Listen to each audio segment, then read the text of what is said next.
one thing that I found is like, there's tech that sounds good on paper, you buy it, and then it just kind of like sits as a bookmark in your web browser and you never use. And then there's tech that you're in every day using because there's value. And I think it comes down not so much to the perceived value of it. I mean, obviously there's value why you bought that first one, but it comes down to the UI. How easy is it to use, and does it incorporate into your day-to-day workflow? It's the most important things that I can think of, and I think that's why I love Matt and Ilya's strategy with why they built Loxo. It's built around a workflow. It's not built around specific point solutions. You have a database of like, here's 50,000 prospects that we could land, and then you think you're gonna go one by one through those 50,000, and you're gonna waste a lot of time, waste a lot of resources, waste a lot of money doing it.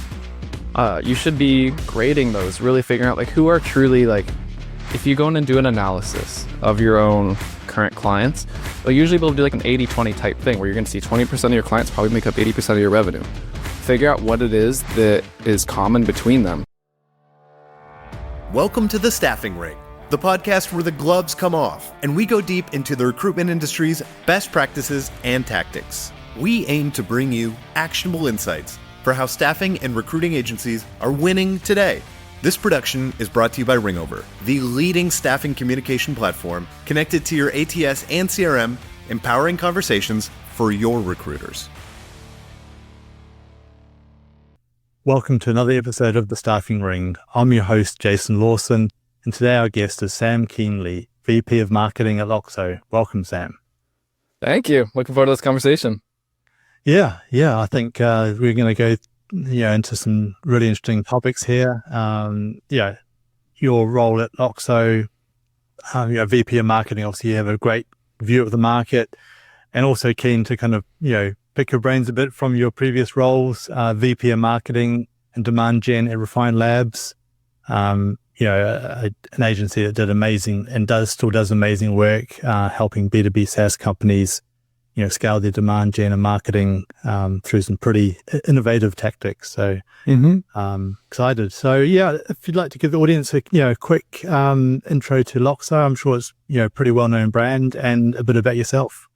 Yeah. All right. Quick intro to Loxo. We're a talent intelligence platform. What the heck does that thing mean? I've never heard of it. Recruiters listening to this know, in your day-to-day workflow, you've got an ATS you're dealing with, a recruiting CRM you're dealing with, some sourcing platform. You need contact information for those individuals, and how do you get in touch with them? How do you email them? How do you text them? Okay, cool. They're in the system. I need to report. I need to get in touch with all of our clients through a portal. You're bouncing between your too many tabs, and in Google Chrome, it probably wants to crash on you at the end of what you're trying to do, and it's slow, and it's not a cohesive workflow. So a talent intelligence platform has your exact workflow in one place. So it's super easy. You can work jobs, biz dev, you can get in touch with your different candidates, clients, anything, all within one spot. So you have one tab. It's beautiful. It's easy, and it's so easy to use. So it's just a consolidation of time, energy, and I also say like mind space. It's just so many less things to let recruiters have to think about so they can focus on what they do best, which is recruiting at the end of the day, not managing their tech. Yeah, and I think certainly seeing what Loxo built, previously you'd kind of have to decide between the all-in-one or the best of breed. Now I can see Loxo really doing both, really, in terms of bringing all that workflow, data, automation, AI all into one platform. So right, let's get stuck into it. Everything on the Staffing Ring is fast-paced, so let's go into round one. All right, Sam, we're talking about challenges. Like we're recording this kind of mid 2024. Obviously, the economy is in flux, but also staffing recruiting is not where it was 2021, 2022. What are you seeing just from the clients and the conversations you're having at Loxo in terms of the key developments? What are the market forces that agency leaders should really be thinking about in today's environment? Business development. I know it's not sexy. I know it's a common thing, but so many organizations are struggling with retaining clients, getting new clients, and also just how do you acquire them? Because as you said, 2020, 21, 22, the people are coming to you. It was so easy. You didn't have to do business development. All you had to do is have a website and a LinkedIn presence, and people are going to find you and be like, "Hey, I want to hire you. I'm trying to fill these roles, right?"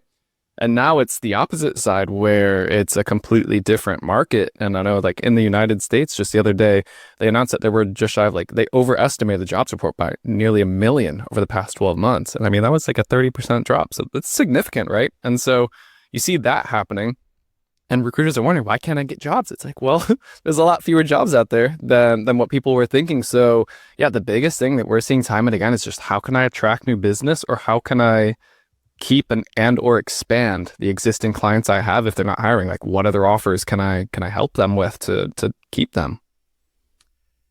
Yeah, and certainly, it is one of the biggest challenges and opportunities. And I think there's a lot of roles out there which are probably available for an agency to go scope out. I think it's a lot of businesses are hesitant, and so it takes that business development to really, do perhaps that good, as I say, business development muscle, demand gen muscle in terms of, curious on that then.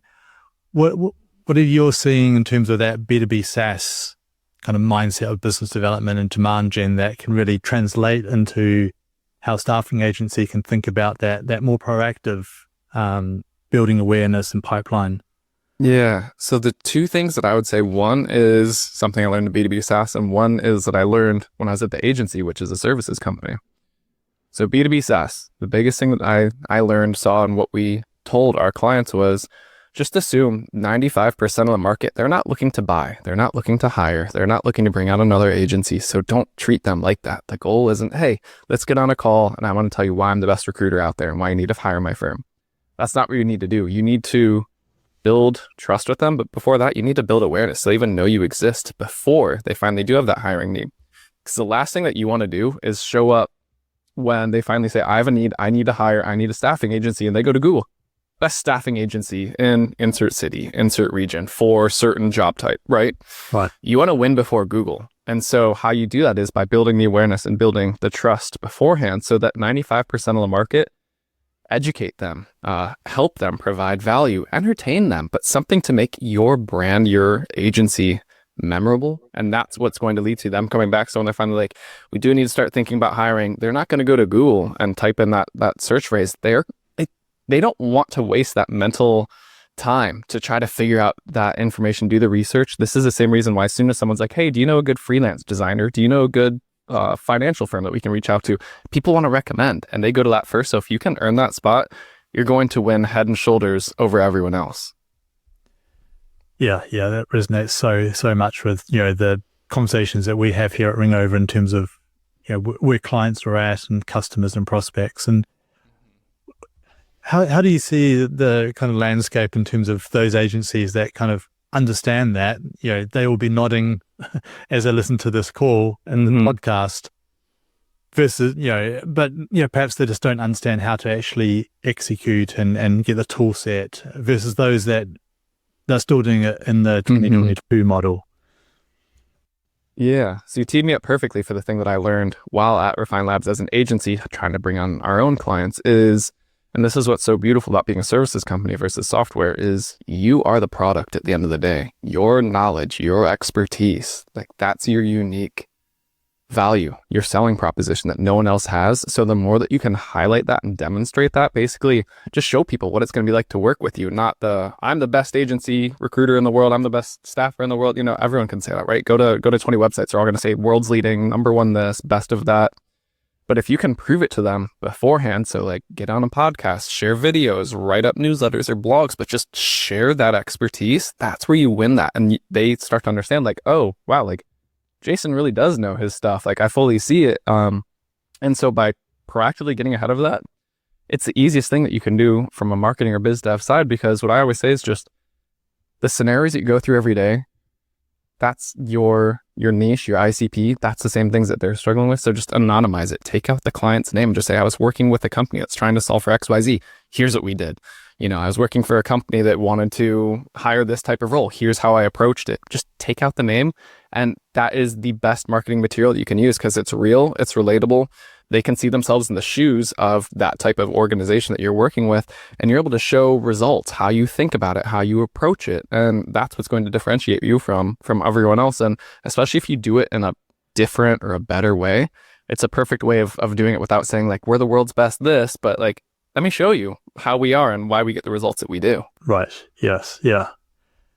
And in thinking about those sort of tactics and strategies, do you feel like there's perhaps some big dynamics or market forces, even coming in the next 6 or 12 months, perhaps with AI or automation, that a lot of agencies may be not kind of fact plans? I think a lot of them are trying, like, so many people are skeptical of AI in the sense of they've seen the quality of the output of it, like the AI written email templates, the AI written anything. And honestly, it works to the benefit of the person by not using it in a way, or like let AI do, like use Gen AI to write 80% of your business development email, but then you go and you take the direction, you take the meat of it. Now you go add in your personality, add in your flavor, add in your context, your unique knowledge. And that's how you can get ahead. So you can either do it by just like going to the one side and say, I'm not going to do AI at all. If you're very boutique, very niche, like you want to do it anyway for one-to-one, you're going to have a list of here's 100 accounts, 100 prospects that I would only ever be able to work with, develop those relationships, take that approach. If you are a little bit broader, then as I say, like use it. Like we have Outreach GPT built into our product for this exact thing. And I don't tell people, I don't say like, send it as it is. That's the last thing I'll tell people to do is just send it, whatever spit out. Like you need to go in and tweak it and make the use of it. But that can span into anything from your business development or from what you want to do for your own marketing, sales, talk tracks, anything else. Like you can leverage it however works best for you, but don't lose that human element, because that's where all of the trust is gained. And if they read through it and they see, it's kind of like the personalization tokens. As soon as you see personalization token in an email, especially a bad one, you're like, man, this is just copy and pasted. They didn't spend the time to do it. So that same thing, it's a layer deeper with Gen AI versus some of those things that, we'd had in email platforms past couple of decades. Yeah. And I'm sure, everyone listening has seen those kind of their first name and then the rest is very vanilla and broad. And look, I think, it's cliched, but, we hear a lot that AI is not going to take a recruiter's role. It's somebody who works with AI, who understands how to, collaborate with the AI tools to get the best, service to their clients and candidates. Awesome. Well, we're moving quickly. So round 2, I think I feel like we've already got into strategies and tactics to win. But I want to dive a bit deeper, Sam, in just terms of specifics and again, where we can bring out kind of B2B SaaS models, because I think there's a lot to be learned from other industries and really focusing in on how can that help staffing and recruiting. So thinking about kind of business development or, bringing in new tool sets and new ways of working. Have you seen kind of innovation or unconventional ways that agencies are really thinking about that blend of technology, people, and process, and AI and automation?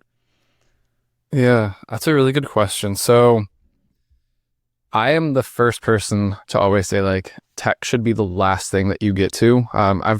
I lived through the MarTech boom, right? So I saw so many companies go and just purchase hundreds of thousands of dollars on software and then try to build a strategy around their tech, which is the last thing that you want to do. You need to have a strategy, and then you figure out, okay, what are the tools, what are the processes, what are the resources and people that we need to accomplish that strategy? So the first thing I'll always say is just like the fundamentals are the fundamentals for a reason. So the biggest thing, most overlooked thing in business development is truly defining not just your total addressable market, your TAM, but like who are your ideal customers?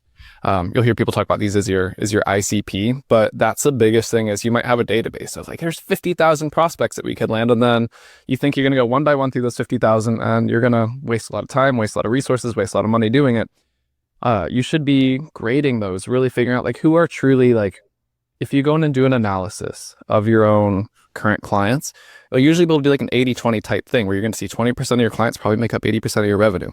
Figure out what it is that is common between them. Is it the types of roles that they hire, the seniority levels, the industry that they're in, the offer, the specific offer that they're interested with you, and start to work backwards from that and then define, okay, now that I know that, I'm going to take that 50,000 universe and figure, okay, there's actually only 10,000 of those who fit the criteria that would actually be really great fit for me. Because otherwise you're kind of stretching and you're wondering why you're losing deals, things aren't closing. Yeah. Give yourself the best opportunity to win. And that's where I often say, like, don't even think about channels, messaging, anything else before that. You got to start with where you're most likely to win, and then you start to cascade down from there. So I'll stop there for a sec before I go to the next part. So I think it's what I've heard is really thinking about the fundamental core elements of the offer, and effectively recruiting, staffing is a two-sided marketplace. So trying to match out the candidate and the client and the placements. All of that is predicated on good data. So how are your clients thinking about or using Loxo to make sure the data is rich enough and relevant and contextual enough to actually make those decisions? Yeah, I don't even call it the $1 million question. That's a $1 billion question, because ZoomInfo has built a business model off of it, and they're $1 billion company, right? So, I mean, for every company, every software, every tech out there, I will tell you, as a marketer, even as someone at Loxo, no tech will ever have perfect data. It's not going to happen. So I've just seen countless recruiters, agencies bounce from ZoomInfo to Apollo to us to Lucia to, insert any of those options. And I was like, the data's not good. Well, what's your standard? 100%? It's never going to be 100% anywhere. So that's what you need to kind of come to terms with a little bit on that side. But in terms of the enrichment side, that's where you can be a little bit smarter and figure out, okay, what can be automated, what needs to be done manually. So like that audience of 10,000 accounts earlier that we were talking about, say you graded them A, B, C, D, F. 1,000 of them were in your A group. You should be able to know or get, if you quickly went into your CRM, your sales CRM, what's their account, what's their website, how many employees do they have, what do they serve, like what are their products, who are key contacts within there. And you can go about enriching that two ways. You can use automation. You can get a tool like the ones I mentioned, ZoomInfo, Apollo, Loxo does it too. Or you can do it manually. If you have a BDR team, you can outsource it to somewhere like a freelancer, anywhere else. There's multiple options there. So once you really have that data, that's where you need to make it work to your advantage, so to speak. Because if all you know is an account name, your BDRs, your marketing, whoever it is, they're going to be spending more time on the research part of it, which makes it really tricky.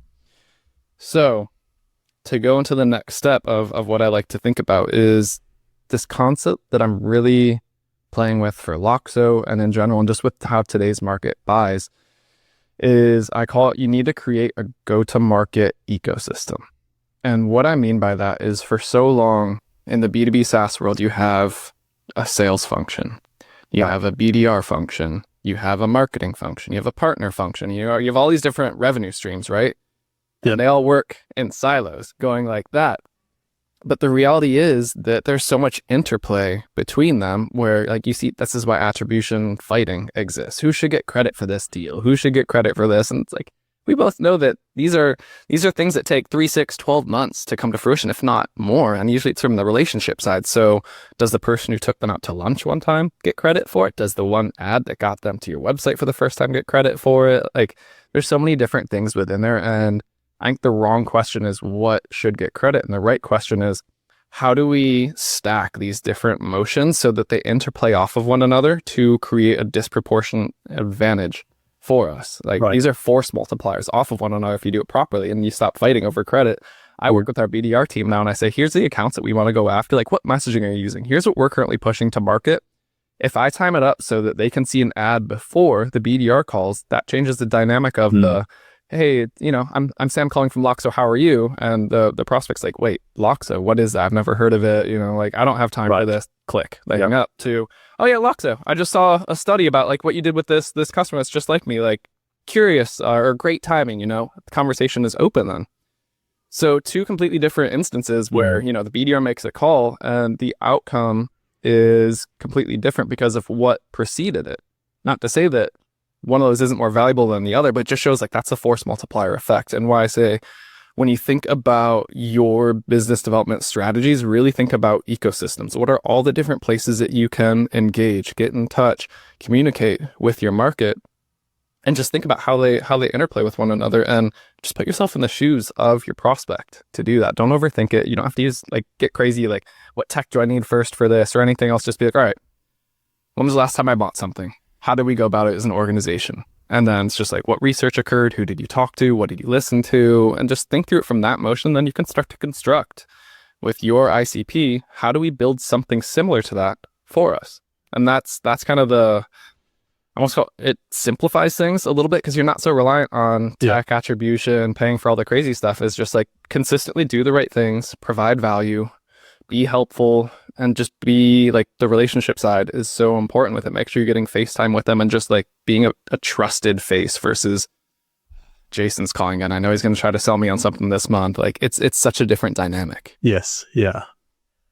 Well, I think we should really pause there because I just, what you've spoken through and delivered there, Sam, I think, we could just press play and repeat and just, that is golden, and I can really appreciate and, the experience you've gained through, your years of marketing and Refine Labs to actually have that view. And I think, for a lot of the audience, whether in small to medium agencies in the staffing recruiting, how to apply that, how to really think about, what's the ecosystem of touch points to their client base and to their candidate base too. Like, particularly in permanent and exec search, candidates can often be, the next day a client. So how are you thinking about, if you're not doing 360 recruiting, if you've got your BD team and your candidate, team, how's that messaging, how are you aligning the positioning and messaging across the agency? Are there any other things you can think about in terms of all that good stuff you've spoken about from your perspective and how agencies can really think about, deploying that mindset? Mm-hmm. Yeah, I mean, then how do you use tech to your advantage to accomplish all of it? So knowing what's your end goals, what are you trying to accomplish? Do you have tech that can allow you to, okay, here's the companies that I want to go after. Do you have a place where you can store them? Do you have a sales CRM for that? Can you track the conversations that you've had with them? Can you leave notes and activities for yourself? Does that information stay up to date? Say they move jobs, they go to a new place. Do you get a quick flag to just say like, hey, Jason just moved to a new company. He was a client here. They're not a client there. That's a great opportunity for us to go prospect to them since he's familiar and he knows the results that we can drive. So use tech for things like that. And then even on the research side, there's tools like Copy AI out there, which are absolutely phenomenal on the research front. And what I love about it, I had Kyle Coleman, he's their CMO on our podcast just a few weeks ago. Sorry, it was in early August. I don't know when this episode's going to go out, but early August on our podcast. Yeah. And he was just running through all that their platform does. And it's absolutely brilliant because it basically takes all of the front end research out that usually takes a BDR or an AE, someone 20, 30 minutes to accomplish, to do it well. So you can then craft a message to understand, what do they do? What's this person's title? What do they care about? What current things are going on within their business? And it does all that research. It looks at podcasts that they could have been on, any social posts. It does research on their company, just like the who are they, industry reports, any press releases that they've put out, earnings reports, and it consolidates all that for you in 2 minutes. I mean, it just depends on what you put in. And so that's where I say, like, once you know your strategy, once you hone in on those accounts, that's where you can then use tech to just say, okay, like we've got 1,000 accounts that I do want to do personalized one-to-one outreach on. And people are like, well, that's still a lot of emails. That's a lot of messages. How can I do that research? That's where you take the tech like this that goes and takes what would have been 30 minutes into 30 seconds. Now you can craft that outreach and say like, hey, Jason, just saw your CEO's post the other day about XYZ. Seems like you guys are focused on ABC. Like figure out just like what your value pitch is from there, that value that you can add, the content, but it gets so much of that manual part out of the way. And that's exactly what tech should be helping with so that you can do the parts that you do best, which is the relationship side of it. Awesome. Well, I'm going to take note. Actually, just last night, I was looking at copy.ai and thinking about signing up. So maybe you're, in terms of attribution, let's see how how I can write that down when I sign up later today. And I'll drop Exactly. drop in the show notes. I want a commission. Coffee.ai or I love it. quick sign up for being an affiliate, and then I'll sign up with your link. Yeah, I'll see what I can do. Yeah. Maybe he'll send me some stickers as a thank you. And just for the audience, again, I'll drop in the show notes. Becoming a hiring machine. Is that right, Sam? Your podcast. Yep. I've listened to a few episodes. I think brilliant guests, brilliant talk track. So definitely recommend. Cross promoting a podcast on a podcast. How meta is that? Yeah. No, thank you. I appreciate that. So, I mean, we're doing the same thing as you. Just like, how do we help recruiters do better? We're not trying to sell you anything, but just the day to day. What's going on? What can you learn? How can you apply it? Absolutely. Right. Let's go. Round 3. Getting deep into the rounds now. So we're talking product. I think we've really delved, a lot into this, into product innovations. I think, certainly what still is a pain point for a lot of agencies, particularly small, medium agencies, is, it's a tough business, right? Managing, leading, staffing, there's high turnover, there's young graduates coming in, training, people being remote and hybrid.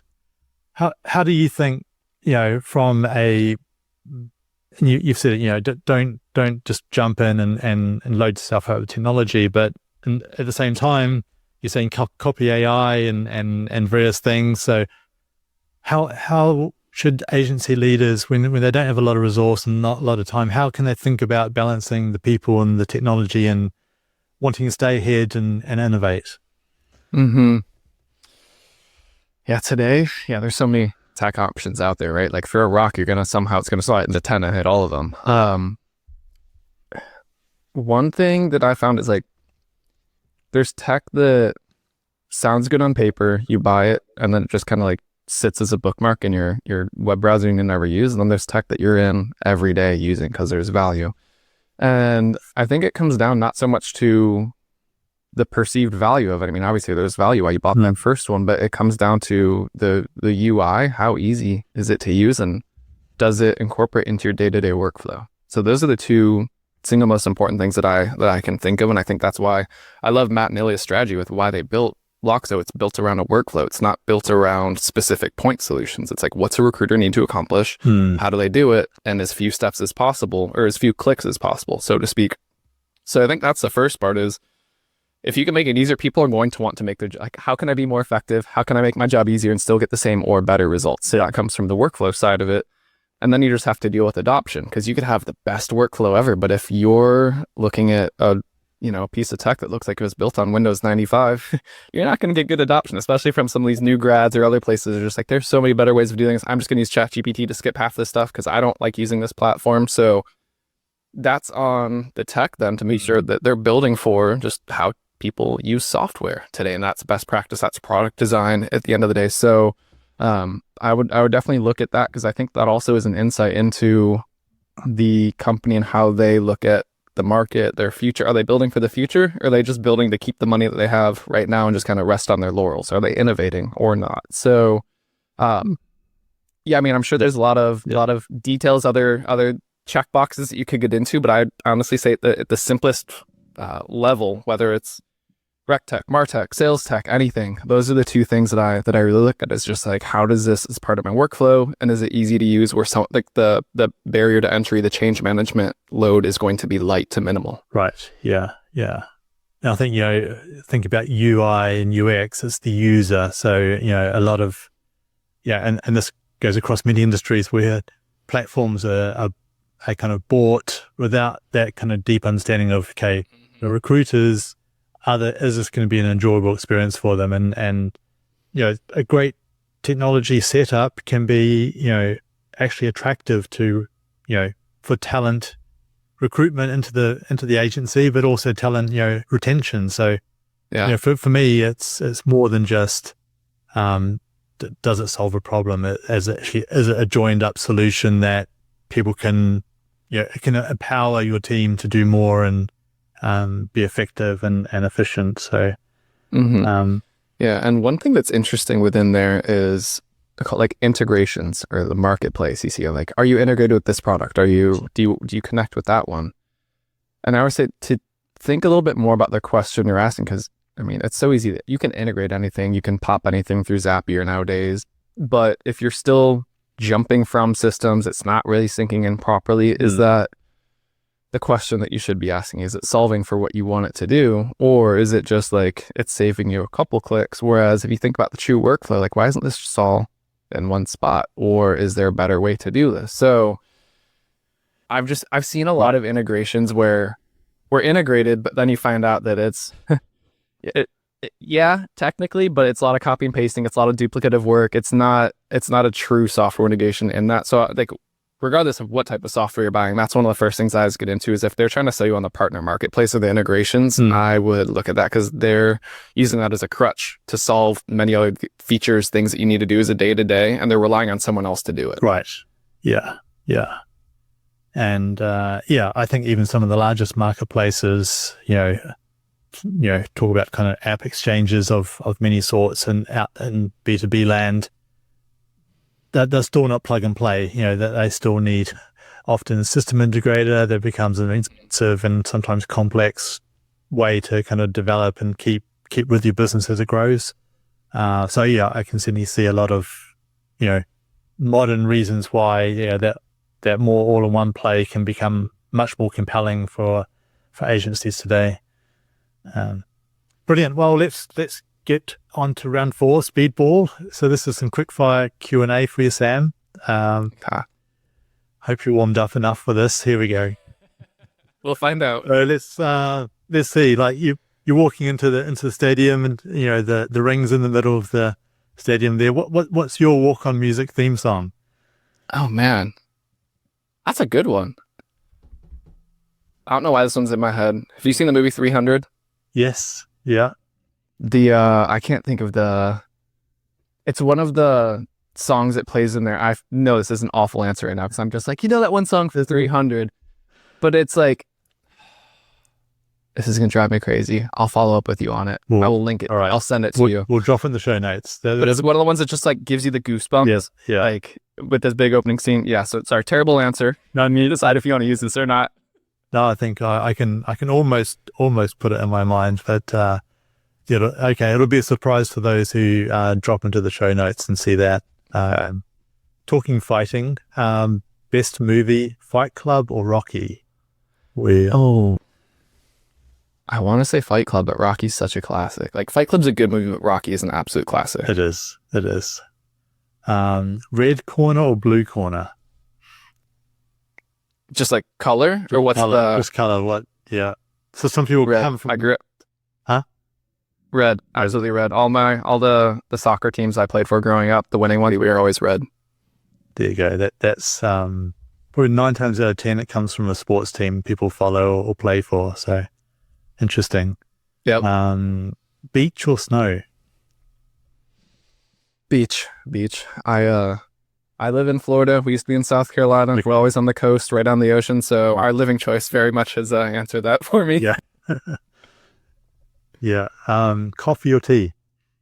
Coffee. I know. I'm American. I'm sorry. Okay. I got my cold brew already right here. Nice. Salsa, guacamole? Oh, guacamole. Absolutely guacamole. I got our family. We have this recipe for homemade guacamole.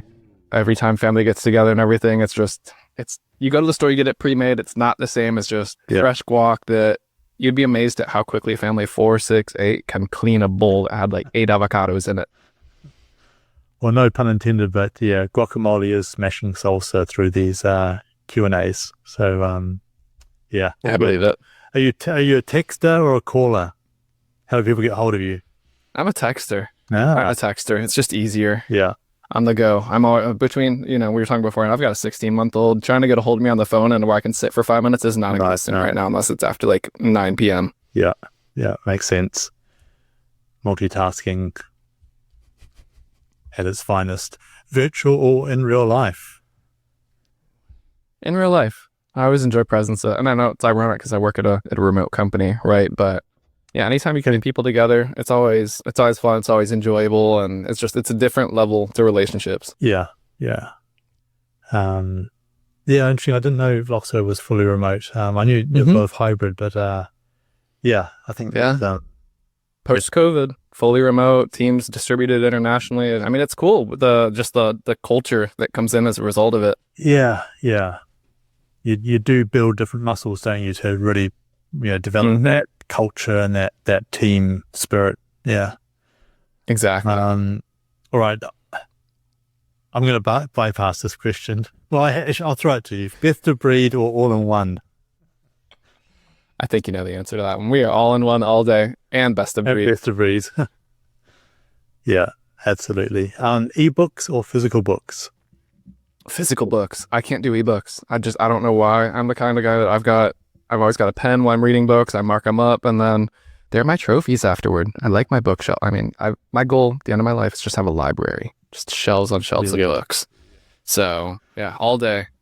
Awesome.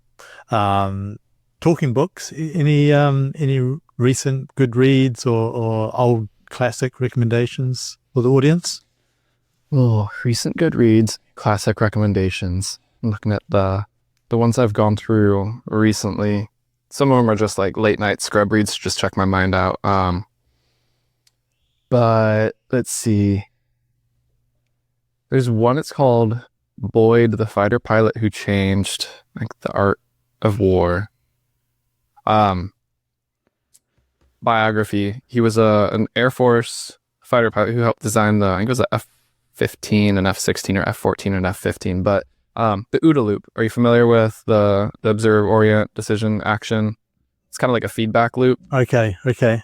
So he designed, like, that was his methodology that he came up with, and it came from fighter jets. It just came down and cascaded even to the tech world and everywhere else. But interesting man who basically his premise was you can be someone and like you can go high in an organization, have the title, have everything that, or you can do something. You can make a change. You're probably going to ruffle some feathers. You're not going to be loved by everyone, but you'll make significant change and meaning in the world. Right. So just a really cool story about this character and what he went through. Yeah. The character, he was a real person, but yeah, I think that's hands down probably my favorite book of all time so far. Yeah, I've not heard of it, so I'll certainly look it up and drop in the show notes again for those wanting to have a look. Perfect. Yeah, sounds really fascinating actually. I think thinking about staffing and recruiting as a very focused agency kind of model. I think there's always a lot of external kind of other businesses or industries where they can learn a lot from, and vice versa. But I think it's and that's part of the reason the podcast is really to bring some different thinking and kind of perspectives and hopefully help agencies just do more and keep growing. So thank you. Yeah, I mean, there's a time to learn from the thought leaders in your space, but there's also so much to be learned when you get outside your own bubble, and you'd be amazed at how much you can apply from those external places and just translate it to what you do, the scenarios you're in. A lot of those learnings carry over. Yeah. Okay, we're cooling down. We've flexed I think a few insightful muscles here today. So yeah, awesome. Just to wrap up, Sam, thinking about the next kind of 6 or 12 months, I think there are a lot of good signals. It's still going to be moving from that sort of surviving to thriving mode. What excites you about the industry, like staffing, recruiting, agency industry? It's one of very few jobs that truly impacts a person's life. When you think about it, like you're finding people the role that's perfect for them, or should be at the end of the day, right? When you think about your job, I mean, we spend 24 hours in a day, 8 hours at work, 8 hours sleeping. So not eight hours for your personal stuff, like on average, we're talking about here, but like a third of a person's life at that point, like you're helping them figure out what they're doing with that. So I don't know many more impactful things that the person isn't directly choosing themselves that you can influence. So when you really think about like, I get to help this person find like the perfect job for them in an organization that they'll thrive in, a role that they're enjoying on, whether it's a product, a service, whatever it is. But I know people always say like, no one went to school to be a recruiter, but it's actually a really cool position when you think about the impact that you can have with it. So for me, that's why I always say like that's something that'll always excite me about the industry is just like the capacity for what you're able to accomplish. Yeah, I'm right with you. Having been kind of in the industry the last 3 or 4 years, you're really just understanding and seeing the impact. And prior to that, having been on both sides of the table, applying and recruiting, there's still a lot of opportunity for people and technology to help improve that matching process significantly. And I think that that can boost, as I say, people's careers, the company prospects, and actually the entire economy. If that matching can level up, it's, to me, it could be transformational, beyond what many or most industries are capable of. So and I know we're in the cool down. I don't want to completely throw us off guard, but like that's why things like skills-based hiring are so interesting to me, when it's not like, how do you transfer the skills of someone into something where, say they were earning $15 an hour over here, that they could make $150 an hour over there. They just didn't know that their skills could transfer to that. So that's your role and what you can help people do. Like that's impacting livelihoods. Right. Yeah. Well, it's like that example of taking a bottle of water that's sold in the local supermarket through to maybe a restaurant or maybe to an airline. That same bottle, but in a different context, is the value multiplies. Yeah. Awesome. So wrapping up, any questions I should have asked you, or any kind of takeaways you kind of want to just wrap up for the audience today? Yeah, I mean, my biggest one, it's what we say at Loxo all the time, just like be curious. Don't just accept things the way that they always are, just because you've always done recruiting a certain way, your company's always done it a certain way. Just think, is there a better way? If so, what would it look like? And don't think in terms of tech yet. Like, just think of like, what would the perfect flow for this be? And I would love it if that's with Loxo. Most of the time it might not be. I don't care, but just like taking that scope with like anything that you do, if you're in marketing, if you're in sales, if you're in engineering, if you're a manual labor, I always say, just because things have always been done a certain way doesn't mean that they should continue to. And I think that's what excites most people, and that's where we continue to really see just crazy positive results. So I guess that's kind of the thing that I would say to wrap up with. Yeah. Well, I'm not going to add anything to that, because I think that is, just the essence of, this whole conversation and your kind of, outlook, and certainly from what I see in Loxo and the good work you're doing out there. So that's it. That's a wrap. Thank you, Sam, very much for being a guest on the Staffing Ring podcast. Yeah, I love this conversation. Thanks for having me. Awesome. All right, everyone, that is a wrap. Thank you again for joining us on this edition of the Staffing Ring podcast, and look forward to seeing you again soon. This production is brought to you by Ringover. If you're a staffing or recruiting agency wanting to improve and scale your client business development or candidate engagement, and you want to learn about the very best communication tools and tactics, you can find out more information by visiting ringover.com. If you haven't already, please like and subscribe to our podcast on your favorite podcast app. And if you enjoyed this episode today, please leave us a 5-star rating. Thank you for listening to The Staffing Ring, and we'll see you in the next episode.